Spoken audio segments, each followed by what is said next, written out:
자, 경북여고 2학년 윤리와 사상 수강을 듣는 친구들, 수업을 듣는 친구들, 안녕하세요. 오늘은 원격 수업으로 국가와 시민 파트를 진도 나가보도록 하겠습니다.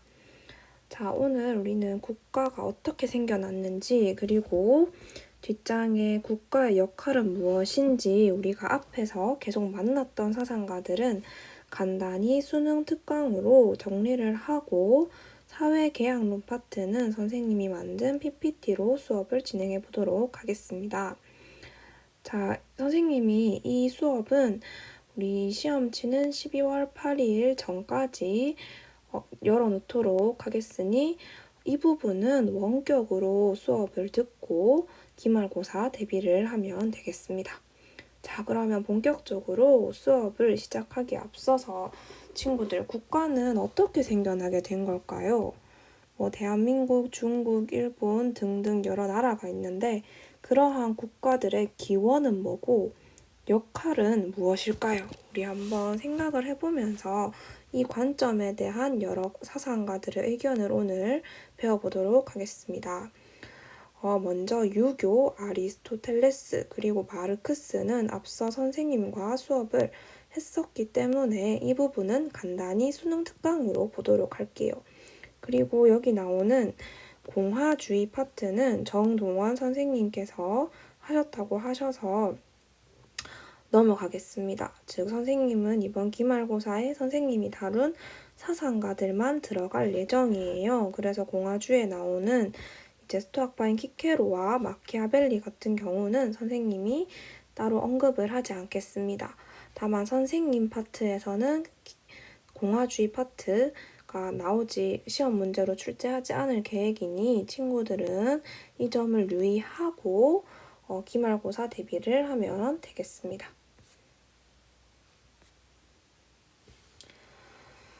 자, 먼저 우리 유교는 국가가 어떻게 생겨났다고 볼까요? 했더니 먼저 우리 수능 특강에 보니까 국가는 가족의 질서가 확장된 공동체다라고 되어 있네요. 가족의 질서가 확장됐다. 가족의 질서가 뭐였죠? 맞아요. 우리 효제였어요. 효는 부모님께 해야 할 우리의 도리였고 이내 마음씨로 해야 할 도리였고 제는 바로 나보다 나이 많은 형 혹은 그냥 이웃들에게 해야 할 어떤 덕목이었어요. 이것을 가까운 사람으로부터 시작해서 먼 사람으로까지 확대해야 된다. 이게 바로 우리가 다른 사람을 사랑하는 마음인 인을 실현할 수 있는 것이다 라고 했는데 이제 이 파트에서는 맹자 이야기를 주로 많이 하는 것 같아요. 보면 백성이 국가의 근본이 된다라고 하면서 민본주의 이야기가 담겨 있어요. 친구들 보이죠? 이 민본이 백성이 근본이다. 그래서 근본이 튼튼해야 나라가 평안하다 라는 뜻입니다. 자, 그래서 이 유교에서는 효제와 같은 가족 윤리가 확정되어서 국가가 만들어지고 이게 국가를 다스리는 토대가 된다라고 보았습니다. 그래서 군주는 효제의 일륜을 실현하여 백성들이 도덕적인 삶을 살 수 있도록 해야 한다. 군주는 백성의 이야기를 잘 들어야 한다. 이런 이야기를 했었어요. 이야기를 합니다. 그래서 그대로 한 장 넘어가 보면 유교 여기 적혀 있어요. 민본주의 사상에 근거해서 국가의 역할과 정당성을 설명했다. 그래서 국가는 백성들을 교화하는 역할을 해야 된다. 그리고 덕으로서 다스릴 수 있어야 된다. 덕으로서 민생의 안정을 도모해야 한다. 그리고 도덕적 공동체로서 국가가 있어야 한다. 그래서 우리 맹자 같은 경우는 만약 군주가 그러한 덕으로서 통치를 하지 못한다면 군주를 교체할 수 있다라고 보았습니다. 이게 바로 뭐였죠? 맞아요. 역성혁명론이었죠. 방벌사상 쫓아가서 죽인다라는 그런 의미였는데 유교에서는 이렇게 국가가 가족으로부터 확대가 된 것이고 그 다음에 가족윤리가 국가를 다스리는 토대이며 그리고 못했을 때는 교체할 수도 있다. 민본주의 사상에 근거하여 국가의 역할이 필요하다, 정당하다라고 보았어요. 그래서 보면 위민, 군주가 해야 할 일은 백성을 위하는 정치, 위민을 실현해야 하는 것이다 라고 보는 게 유교의 관점입니다. 자, 그리고 두 번째로 볼 사상가는 아리스토텔레스예요. 친구들이 아리스토텔레스 정말 많이 봤죠. 아리스토텔레스는 국가가 어떻게 만들어지게 되었느냐, 국가의 기원은 무엇이냐라고 봤을 때 국가는 인간의 사회적, 정치적 본성에 의해 자연스럽게 형성된 공동체다라고 보았어요.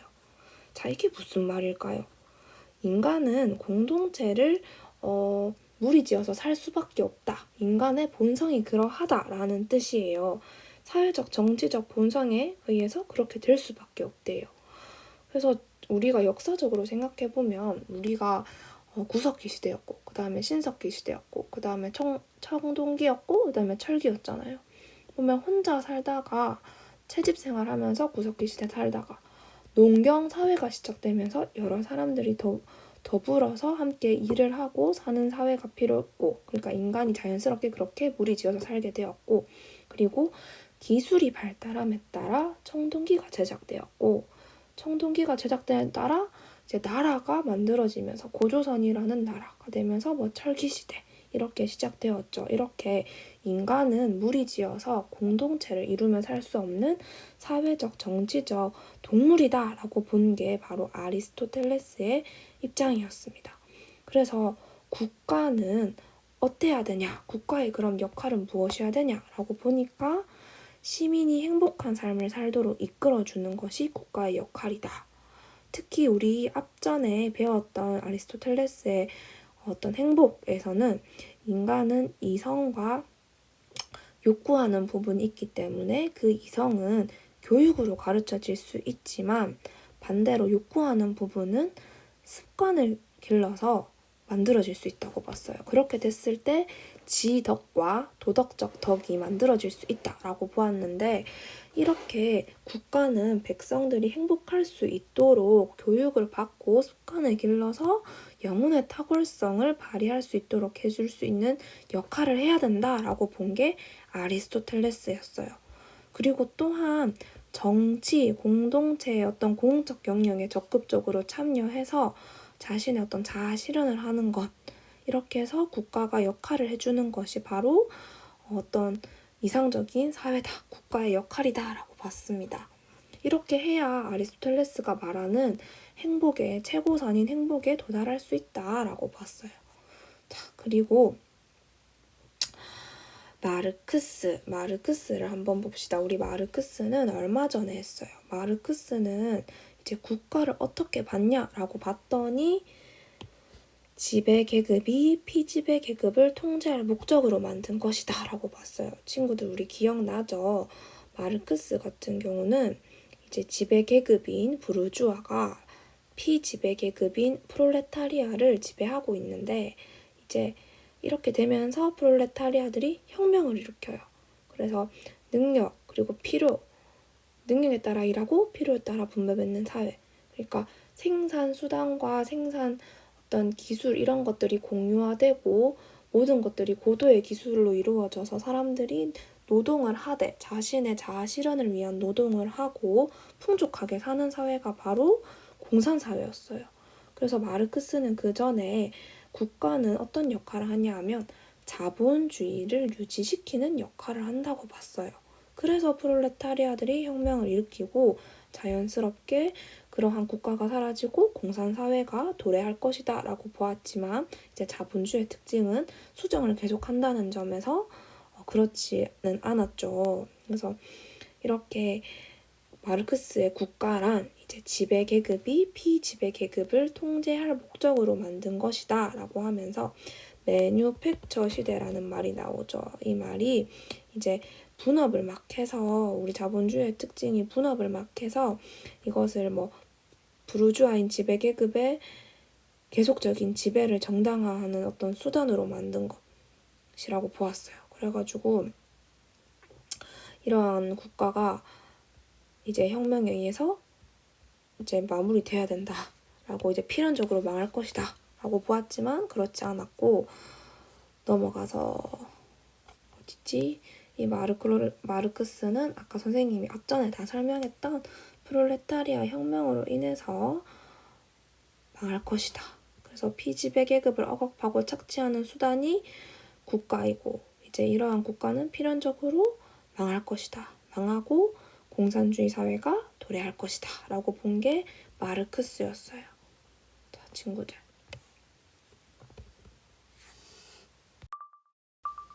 자, 그러면 이제는 우리 두 번째로 국가와 시민 파트에서 사회계약론 사상가들을 볼 거예요. 이 사회계약론 사상가에는 홉스, 로크, 루소 세 사람이 나옵니다. 그래서 오늘 차례대로 홉스, 로크, 루소에 대해서 한번 알아보도록 하겠습니다. 먼저 홉스, 로크, 루소를 이해하려면 첫 번째로 나오는 개념이 자연 상태예요. 자연 상태란 말 그대로 아무것도 없는 자연인 상태, 어떤 법, 제도, 규칙, 규범 이런 것들이 없는 자연 상태, 원시의 상태라고 보면 됩니다. 즉, 구석기 시대나 어떤 문명이 발달하지 않은 상태겠죠. 이 상태를 홉스는 어떻게 봤냐 하면 만인에 대한 만인의 전쟁 상태라고 보았습니다. 즉, 인간의 본성은 허영심, 경쟁, 불신, 서로를 믿지 못하고 경쟁하며 허영심에 가득 차 있다라고 보았는데 이러한 인간의 자연적 본성 때문에 만인에 대한 만인의 전쟁 상태일 수밖에 없다라고 보았어요. 왜냐하면 개인은 아무것도 없는 자연 상태, 규칙, 규범이 없는 상태 살아갔기 때문에 서로를 믿지 못하고 싸우고 그리고 자만하는 그런 마음이 있다고 보았죠. 그래서 이 자연 상태의 특징은 모든 사람들이 공통적으로 통제할 수 있는 객관적이고 보편적인 도덕 규범이 존재하지 않고 오로지 자신의 정념, 욕구, 혐오에 따라서만 행동하는 상태라고 보았습니다. 그래서 어쩔 수 없죠. 왜냐하면 이 상태에서 인간은 자신의 생명을 보존하는 것이 가장 큰 문제였는데 이에 따라서 사람들은 이렇게 행동할 수밖에 없고 또 본성도 허영심, 경쟁, 불신의 상태이기 때문에 자신의 생명을 보존하기 위해서는 어쩔 수 없이 전쟁 상태일 수밖에 없다라고 본 게 홉스의 입장입니다. 그래서 보면 이렇게 싸우고 있어요. 자신의 어떤 욕구를 충족하고 생명을 보존하기 위해서. 그래서 이때 자연권이라는 두 번째 개념을 말하는데 자연적인 권리를 말하는 거예요. 인간에게 있는 자연적인 권리. 이 권리를 홉스는 어떻게 봤냐 하면 자신의 생명을 보존하기 위해서 자기 뜻대로 힘을 사용할 수 있는 권리를 바로 자연권이라고 해요. 그래서 이 자연 상태는 무제한적 자유가 허용되는 상태입니다. 이렇게 무제한적 자유가 허용되는 상태면 친구들 아까 말했지만 바로 계속해서 전쟁 상태가 되겠죠. 매일 아침에 눈을 뜨면 누가 나를 죽이지는 않을까 혹은 우리 집에 침입해서 어떤 것을 훔쳐가지는 않을까 하는 그런 걱정이 막 생기겠죠. 이래서 이제 사람들이 생각을 하기 시작해요. 내가 언제 죽을지도 모른다는 죽음의 공포와 그리고 불안 때문에 인간은 이제 생각이라는 걸 합니다. 바로 이성으로 생각을 해서 어떻게 하면 좀 안정을 가지고 살 수 있을까라고 고민을 합니다. 이 고민을 해서 내린 게 바로 자연법이에요. 자연법은 이제 인간이 죽음의 공포에서 벗어나서 평화로운 생활을 살고 싶어 하는 것을 말을 해요. 그래서 이 적절한 자연 상태, 전쟁 상태에서 벗어나기 위해 이제 자연인들이 서로 합의할 수 있는 적절한 규약, 규칙을 자연법이라고 하며 이 자연법은 생명과 종족을 우리에게 주어진 그대로 굳건히 지키기 위해서 우리가 해야 할 일, 하지 못할 일 이런 것들에 대한 기준을 가르쳐주는 역할을 해요. 정리하자면 앞에서 자연 상태가 인간은 만인에 대한 만인의 전쟁 상태라고 봤어요. 홉스는. 왜? 인간은 본성적으로 경쟁하고 믿지 못하고 허영심에 가득 찬 존재이기 때문에요. 더더욱 이 자연 상태에서는 자신의 생명을 보존해야 되는데 인간은 매일매일 살아가면서 죽음의 공포, 불안에 가득 차요. 그래서 내가 언제 죽을지 모른다. 내가 언제 남한테 피해를 당할지도 모른다라는 그런 공포 때문에 인간은 생각해서 적절하게 합의할 수 있는 규칙, 규범을 만드는데 그게 바로 자연법이라고 했습니다. 쌤이 방금. 이 자연법에는 친구들 3가지가 있어요. 선생님이 여기 적어놓진 않았는데 그냥 이야기로 들으면 됩니다. 첫 번째가 뭐냐 하면 모든 사람들은 달성될 가망이 있는 한 평화를 얻기 위해서 노력해야 한다. 근데 평화를 달성하는 일이 불가능하다면 전쟁에서 승리하기 위한 어떤 수단이라도 사용해도 좋다. 즉, 모든 사람들은 생명 보존을 위해서 노력을 해야 하는데 만약 그런 일이 불가능할 경우에는 어떤 수단을 동원해서 자신을 방어해도 좋다라는 게 1. 자연법 원칙이에요. 그리고 제2 자연법은 인간은 평화 그리고 자기 강화가 보장되는 한 그리고 다른 사람들도 그렇게 할 경우 자신의 자연적인 권리, 즉 자연권, 마음대로 자신의 생명을 보존하기 위해서 힘을 사용할 수 있는 무제한의 이 자연적인 권리, 자유의 권리를 포기하고 자신이 타인에게 허락한 만큼의 자유를 타인에 대해 갖는 것으로 만족해야 한다라는 게 자연법의 제2 원칙이에요. 그리고 마지막 3번째가 신의 계약이에요. 이 신의 계약은 신의라는 게 믿음이죠. 서로 이제 자기 보존을 위해서 자신이 자연 상태에서 가지고 있었던 자연적 권리를 모두가 똑같이 그렇게 한다는 가정하에 포기를 합니다. 그러니까 양도를 합니다. 그걸 바로 신의 계약이라고 해요. 이 신의 계약을 통해서 자신이 자연 상태에서 가지고 있었던 자연권을 포기하고 다른 사람들이 자유를 누릴 수 있을 만큼만 자기도 똑같이 누리도록 하는 거에 약속을 하는 거예요. 자, 이렇게 사회계약이 맺어졌어요. 그러니까 만인에 대한 만인의 전쟁 상태에서 벗어나고자 개인이 자연 상태에서 가지고 있는 마음대로 할 수 있는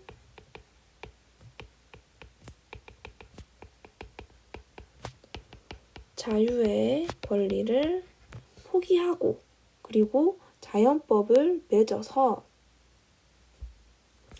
사회계약이 만들어지는 거예요. 이 사회계약이 뭐냐면 자연인들이 지닌 모든 힘과 권리를 한 사람 또는 하나의 합의체에 전면적으로 양도해서 하나의 인격에 결합하여 평화와 안전을 위해 어떤 행위를 하든 자신의 행위로 승인하기로 한 상호계약이에요. 그러니까 보면 이제 사람들이 이 자연법에 따라서 자신이 가지고 있던 자신의 생명을 보존하기 위해서 뭐든지 할 수 있었던 권리인 자연 권리를 다 한 사람, 하나의 혹은 합의체에 양도를 해요. 그것을 이제 리바이어던이라는 바다 괴물에 비유를 해요. 뭐냐면 구약 성경 욥기에 등장하는 괴물인데 리바이어던은 바닷속에 살고 있으며 성격이 포악하고 힘이 세서 대항할 자가 없었다. 그런 영생의 괴물이었다. 그래서 홉스는 국가를 이 리바이어던이라는 괴물에 비유해서 말을 했대요. 그만큼 절대적인 권력을 가지고 있다라는 뜻인데 그림으로 보자면 이렇게 되어 있어요. 보면 하나의 인격 안에 자연권을 포기한 사람들이 양도한 사람들이 다 여기 들어가 있어요. 그래서 좀 징그러울 수 있어. 쌤은 좀 징그럽다. 하여튼 이 사람의 한 몸뚱아리 안에 여러 사람들이 이렇게 다 들어가 있다는 것을 이렇게 그림으로 표현을 했어요. 그래서 이 리바이어던이라는 어떤 그 전설 속에 이 생물은 아주 절대적이며 막강하고 이제 이 맺어진 사회 계약을 위해서는 평화와 안전을 즉 보존하기 위해서는 이거를 어겼을 때보다 그러니까 더 큰 처벌의 공포를 이제 주는 거예요. 그러니까 이렇게 사회계약을 맺었는데 어떤 사람이 사회계약을 이제 파기하는 행동, 다른 사람들을 죽이거나 생명보존에 위협을 가하는 일이 있으면 더 큰 처벌의 공포를 이 사람한테 줘서 계속 이 사회계약이 유지될 수 있게, 맺어질 수 있게 하도록 하는 것이 이 절대 군주 혹은 하나의 한 합의체가 할 행동이에요. 그래서 이 리바이어던, 그러니까 홉스의 입장에서는 바로 이제 절대 군주정이 바로 얘가 생각한 가장 효율적이고 완벽한 정체라고 봤어요. 이제 사람들을 뭐 이렇게 잘 통솔하고 했을 때, 그러니까 쌤도 생각했을 때 사실 조별 과제나 뭐 뭔가를 같이 해야 할 때 사실 같이 하는 것보다 혼자 하는 게 훨씬 효율적이긴 한데, 이제 워낙 같이 사는 사회고 정의적인 측면도 중요하기 때문에 함께 해야 된다. 뭐 인성도 중요하기 때문에 함께 해야 한다라고 보잖아요. 근데 이제 홉스의 입장은 뭐 혼자 하는 게 효율적이니까 이 하나의 합의체나 한 사람이 절대적인 권력을 장악해서 이제 사람들한테 평화와 안정을 보장해주는 게 가장 효율적이다. 절대군주정을 이런 식으로 옹호를 했다고 합니다. 자, 그 다음에 두 번째로 볼 사상가는 누구냐? 바로 로크예요. 이 사람은 많이 조금 말랐죠. 자, 똑같이 이 로크도 자연상태, 자연권, 자연법이라는 순서대로 갈 거예요. 즉 여기서 중요한 거는 사회계약론 사상가들이 자연상태, 자연법, 자연적 권리, 그리고 사회계약, 그리고 마지막 정부의 형태, 국가의 형태가 어떻게 보았는지 파악하는 게 필요해요. 그래서 자연상태, 뭐 자연법 이런 것들을 등등을 친구들 끝나고 나면 이 사람들이 어떻게 말했는지 따로 비교 정리 필기를 해놓으면 좋을 것 같아요. 자, 로크 같은 경우는 자연상태를 사람들이 그들 사이에서 일어나는 사건을 재판할 수 있는 권한을 가진 하나의 공통 우월자를 이 땅 위에서 갖지 않는 상태이다 라고 말해요. 이게 무슨 말이냐 하면 어떤 사람들이 다른 사람의 물건을 훔치거나 피해를 준 행동을 했을 때 그 사람한테 너 정말 잘못했어. 처벌받아야 돼.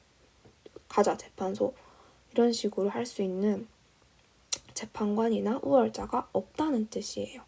그런데 이 자연 상태는 앞에서 말했던 홉스랑은 달라요. 홉스는 뭐라고 했어요, 친구들?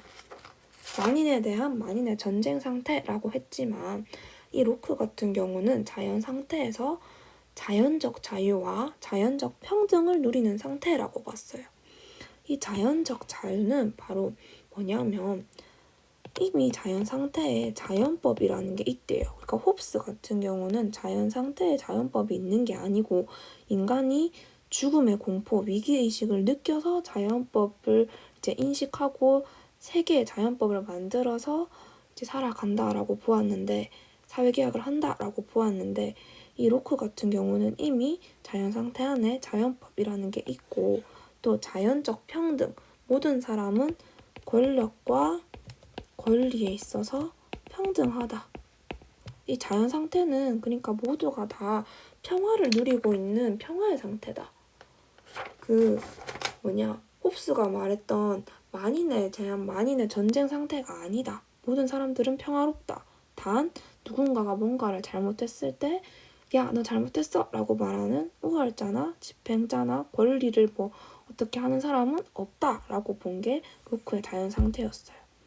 그러면은 대체 얘는 이제 자연 상태에 자연법이라는 게 있다. 자연법에 따라서 모든 사람들이 자연적 자유와 자연적 평등을 누리고 산다라고 했잖아요.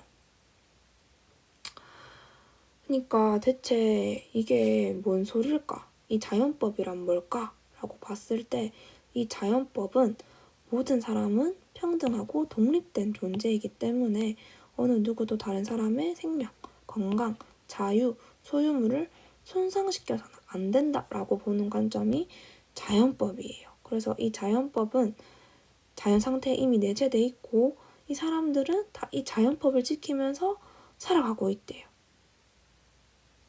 여기까지 이해가 가나요? 이해가 안 간다면 잠시 멈추고 앞에 했던 내용들을 좀 다시 정리해보고 듣도록 하세요.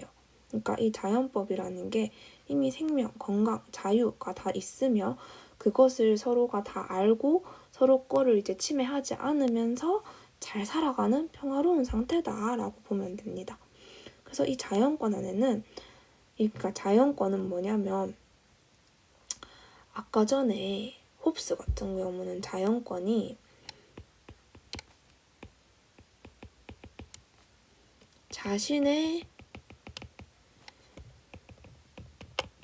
생명을 보존하기 위해 할 수 있는 무제한적인 자유의 권리였다면 이 로크한테 있어서 자연권은 이미 자연 상태에 자연법이 있기 때문에 자연법이 보장하는 기본적인 권리, 절대적 불가침의 권리, 인간이 타고나는 권리를 자연권이라고 봤어요. 그러니까 자연권에 대한 해석이 달랐어요. 홉스와 로크가. 그래서 이 자연권 안에는 인간이 천부적으로 타고나는 자연적인 권리에는 뭐가 있냐라고 봤을 때 첫 번째가 생명권, 두 번째가 자유권, 세 번째는 소유권이에요. 자, 생명권 같은 경우는 모든 사람들은 자신의 생명을 보존할 수 있다. 생명의 보존에 필요하거나 유용한 사물을 사용할 수 있다. 이거는 절대 불가침의 권리이다. 라는 게 생명권이에요.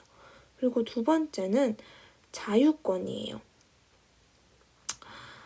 이 자유권 같은 경우는 다른 사람들의 어떤 의지나 권력에 마음대로 좌지우지 되지 않는 것, 종속되지 않는 것을 자유라고 하는데 이렇게 다른 사람들한테 이 자유권은 모두가 다 타고나는 거기 때문에 다른 사람들의 자유권을 침해할 수도 없고 나도 그렇게 해서는 안 되고 그러니까 다른 사람을 침해할 수도 없고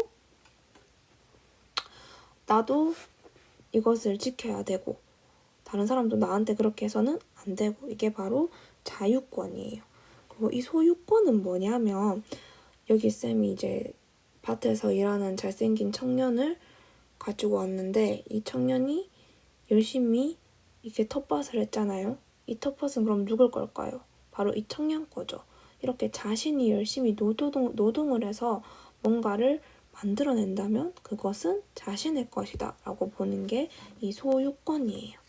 그래서 이 생명권, 자유권, 소유권 이 세 가지를 이제 로크가 인간이 타고나는 절대적 불가침의 권리라고 보았습니다. 이 자연권. 그래서 이 자연법 아래에서 우리는 이 자연권을 누리면서 살고 다른 사람들이 잘못했을 때는 이 자연법이 처벌한다. 그러니까 자연법이라는 걸 사람들이 다 알고 있기 때문에 뭐 그렇게 한다라고 봤어요. 자, 그러면 친구들 여기서 의문이 생겨야 돼요. 그러니까 로크는 처음에 자연 상태는 모두가 자연적 자유와 자연적 평등을 누리는 상태다 라고 했잖아요. 자연법에 따라서 살고 있으니까. 그래서 이 자연법이 뭔데? 라고 보니까 모든 사람들은 생명, 건강, 자유 이런 것들을 가지고 있고 이에 대한 권리를 가지고 있고 그래서 이제 서로 다 평등하고 독립된 존재니까 그것을 침범하면 안 된다라고 하는 것이 자연법인데 그것을 다 알고 있고 그리고 그것을 통해서 다 서로 돕고 선의로 대하는 평화로운 상태인데 왜 국가가 필요할까요? 이 자연 상태가 평화롭고 목가적이고 생명권, 자유권, 소유권도 다 갖고 있고 남한테 침범해서도 안 된다라는 것을 알고 있는데 대체 왜 사회 계약이 필요할까요? 왜 국가가 필요할까요? 선생님 뒤에가 없어졌네. 왜 국가가 필요할까요? 바로 이 자연권의 안정적이고 그다음에 확실한 행사를 보장받기 위해서 사회계약이 필요합니다.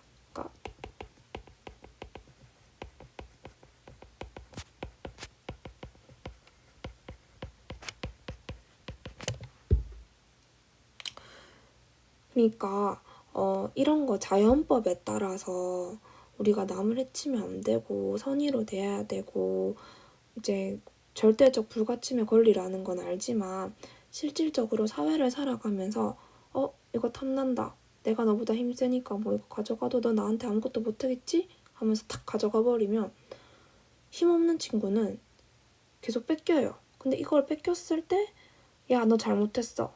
너 뭐 몇 대 맞아. 혹은 너 유치장 가자. 라고 할 사람이 없어요. 그렇게 된다면 아무리 자연법에 따라서 자연 상태에서 살고 있지만 불안해요, 사람이. 언제 내 걸 뺏길지 모른다는 생각 때문에.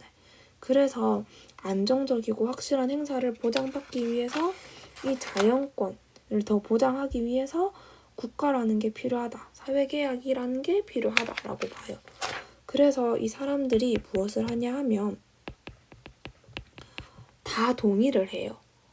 그러니까 자연인이 자연 상태에서 각자 소유하고 있던 자연적 권력을 입법부가, 그러니까 정부라는 입법부가 이제 처리할 수 있도록 양도하는 게 바로 동의예요. 그러니까 모든 사람들이 우리가 그래도 좀 더 안정적이고 자연권의 행사에 확실한 것을 보장하기 위해서는 뭔가를 해야 된다.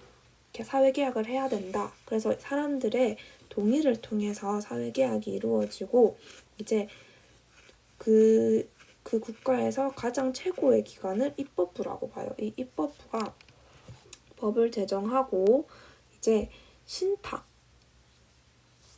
어떤 신탁을 통해서 신탁이라는 게 친구들 시민의 의지에 부응해서 이제 정치를 하는 거잖아요. 이렇게 해가지고 법을 통해서 통치를 해야 된다라고 봤어요.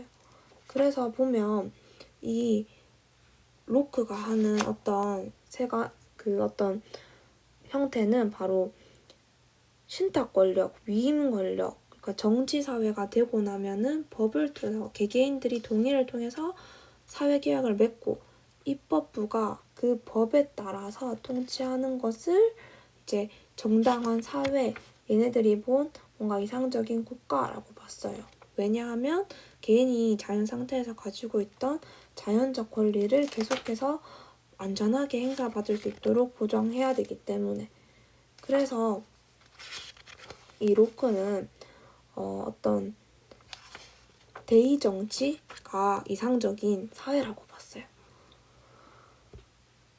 원래 선생님이 이 뒤에 PPT를 더 만들었는데 바로 루소가 나오는 걸 보니까 중간에 날아가면서 이렇게 된 것 같아요. 그래서 로크는 이렇게 선생님이 필기로 이제 정리를 해놓도록 하겠습니다. 혹시라도 질문이 있는 친구들은 선생님한테 뭐 문자나 카톡이나 혹은 뭐 리로스쿨 댓글이나 우리 선생님 올려놓은 동영상 밑에 댓글로 선생님한테 알려주면 선생님이 이제 고려했다가 원격 수업이 끝나면 친구들한테 이야기해주도록 하겠습니다.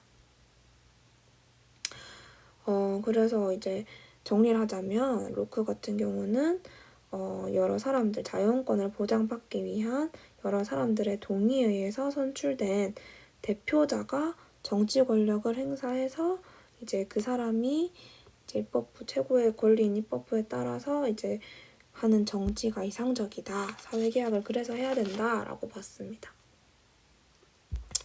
그리고 마지막으로 우리 루소를 볼게요. 이 루소 사상과도 비슷해요. 똑같이 자연 상태로부터 가는데 루소도 자연 상태를 무사회 상태, 자연적 자유와 평등을 누리는 상태, 무도덕 상태, 평화 상태, 그리고 자연인의 자연적 성향이 어떠하냐 라고 봤을 때 그냥 동정심 혹은 연민 이런 것들을 가지고는 있지만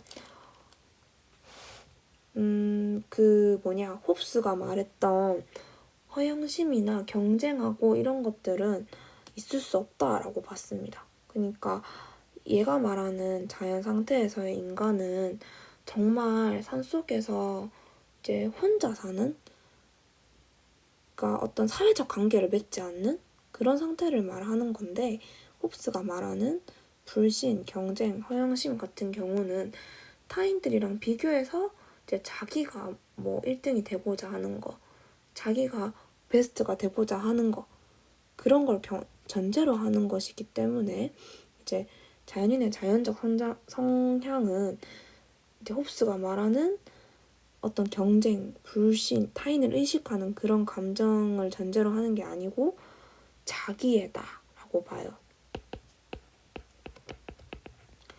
자기 보존을 하기 위해서는 자기애가 필요하다. 그리고 동정심, 그러니까 다른 사람들이 겪는 고통에 대해서 어떤 동정심, 연민을 가지는 게 인간의 자연적 감정이다라고 봐요. 그거는 그냥 듣기만 하면 돼요. 근데 이제 이렇게 자연 상태는 또 평화로운데 왜 때문에 얘는 또 사회계약을 해야 된다? 라고 보니까 얘가 오히려 부자유와 악의 근원은 사회다. 이렇게 주장을 하면서 이야기가 전개돼요. 그러니까 자연 상태는 참 목가적이고 평화로운 상태였는데 이제 사회가 생기면서 뭔가가 꼬이기 시작했다라고 보는 게 이 루소예요. 이 루소가 이 이야기를 어디서 더 자세하게 하냐 하면 인간 불평등 기원론이라는 책에서, 자신의 책에서 더 말을 해요. 그러니까 보면 인간 불평등 기원 책에 이런 내용이 있어요. 인간 불평등의 지탱을 따라가 보면 법과 소유권의 설정이 1단계, 행정 권력의 제도화가 2단계, 그리고 합법적 권력애로의 변화가 3단계다. 자, 이때 1단계에서 부자랑 빈자의 상태가, 그리고 2단계에서는 강자와 약자 상태가, 그리고 3단계에서는 주인과 노예 상태가 용인되었다라고 봐요. 그러니까 쉽게 생각해보면 우리 구석기 시대 때는 채집 생활을 했죠. 신석기 시대 이렇게 그냥 농사를 짓는다고 많은 인력이 필요하니까 자연스럽게 부족을 만들고 공동체를 만들어서 살기 시작했어요.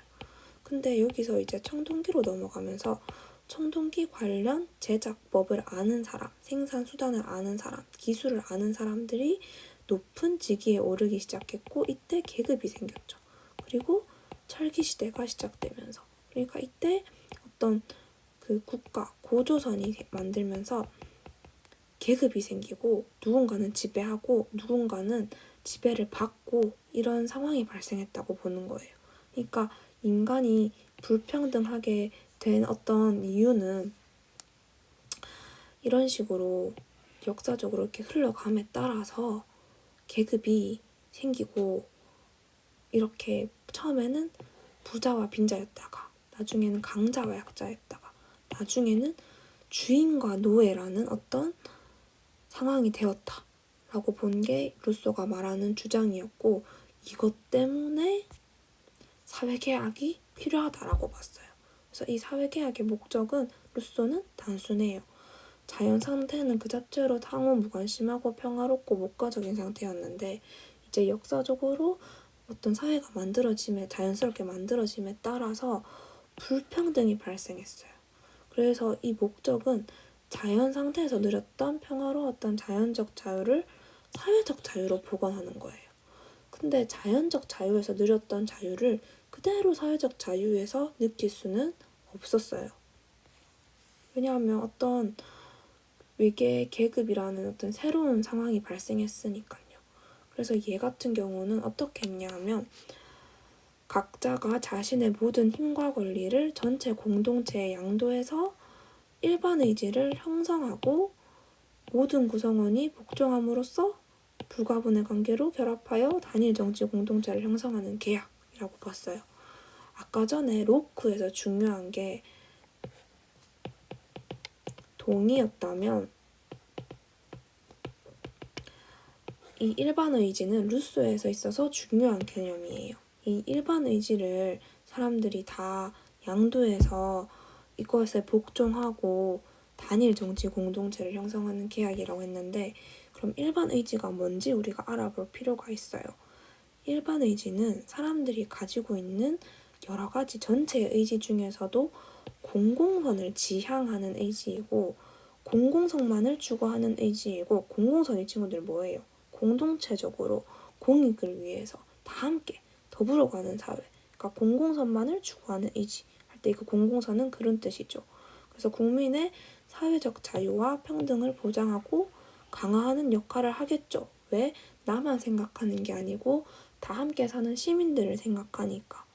그리고 이 일반 의지의 특징은 모든 구성원으로부터 나와서 모든 사회 구성원에게 적용되는 거기 때문에 함부로 누군가한테 넘길 수 없고 이거를 나눠 가질 수도 없는 거예요.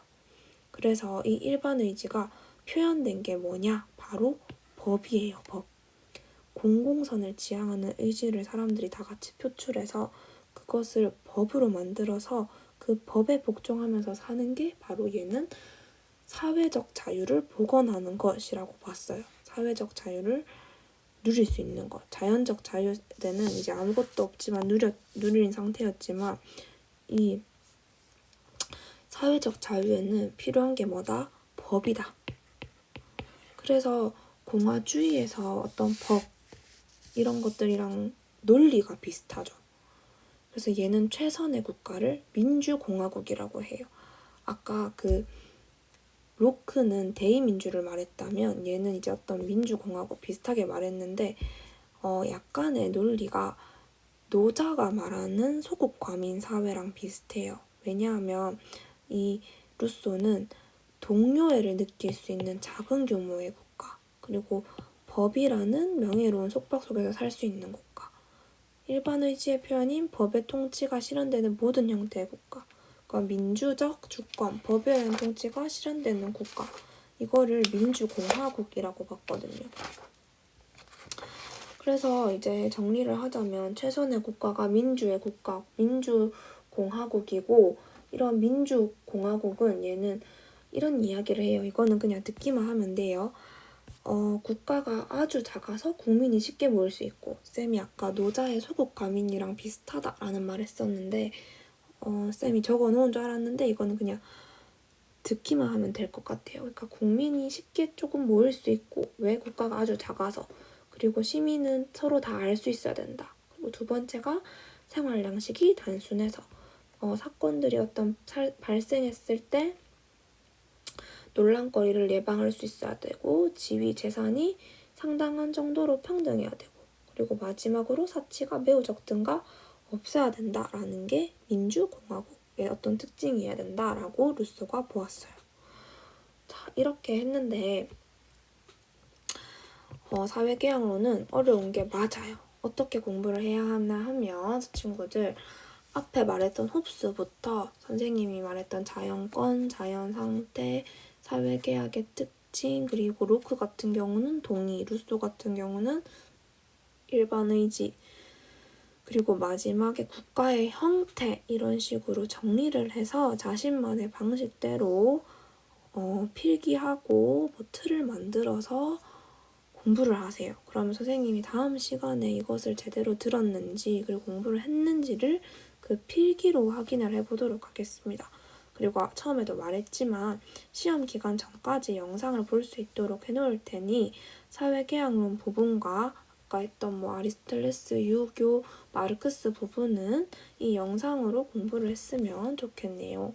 자, 그러면 모두 수고했고, 혹시라도 원격 수업 기간 중 질문이 있다면 선생님한테 연락을 하면 됩니다. 자, 그럼 오늘도 수업을 듣느라 수고했고 학교에서 만나도록 하겠습니다.